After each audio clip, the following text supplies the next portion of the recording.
Kadang ya, ketika aku ketemu dengan orang untuk decoding blueprint ya, aku melihat masa kecil mereka, aku melihat bagaimana mereka bertumbuh gitu kan. Kadang muncul di benak aku tuh kayak ngomong gini, ternyata hidup lu masih lebih baik ya Del, ternyata hidup orang itu lebih berat daripada hidup lo gitu. Tapi sebenarnya kayak kalau dipikir-pikir, hidup aku ya berat-berat juga gitu. Karena kalau aku ingat lagi masa kecil aku, melewati banyak hal, hidup dalam penuh tekanan sistem saraf yang terlalu waspada, terlalu was-was, itu juga berat. Dan aku pikir kayak untuk jiwa yang memilih jalur itu, tapi dia tidak siap, dia bisa berontak. Tapi ketika aku melihat blueprint orang lain, di mana mereka dari kecil itu sudah dititipkan ke neneknya, ke tantenya, di mana masa kecil mereka itu hidupnya berpindah-pindah, di mana masa kecil mereka itu mengalami abusive dan segala macam gitu. Itu berat. Mungkin kalau aku ada di posisi mereka, belum tentu aku mampu, karena itu nggak mudah.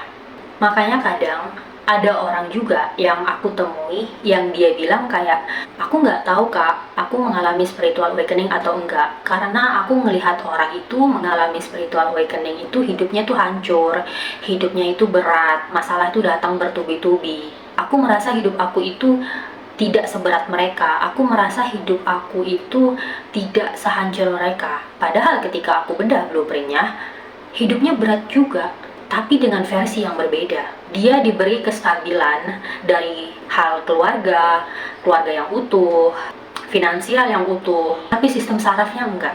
Dia menyerap banyak orang enggak. Dia hidup dengan ekspektasi orang tuanya, bukan dengan pilihan sadarnya. Itu berat. Mungkin kalau aku ada di posisi dia, hidup dengan ekspektasi orang tua dan mengikuti semua keinginan orang tua, mungkin aku akan berontak. Karena aku termasuk jiwa yang nggak suka dipilihin ini, nggak suka dipilihin itu, nggak suka. Tapi dia bisa melewati itu.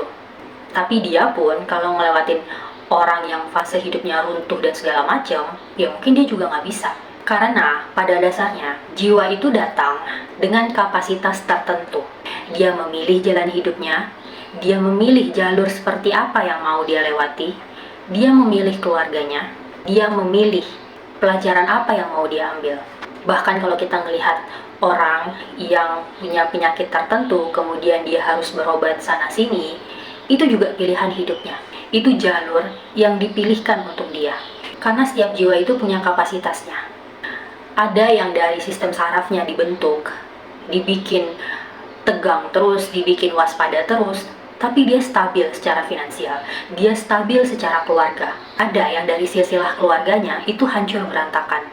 Entah dia broken home, entah dia yatim piatu dari kecil, entah dia ditelantarkan, atau dia tidak pernah tahu siapa orang tuanya, tapi secara finansial dia stabil.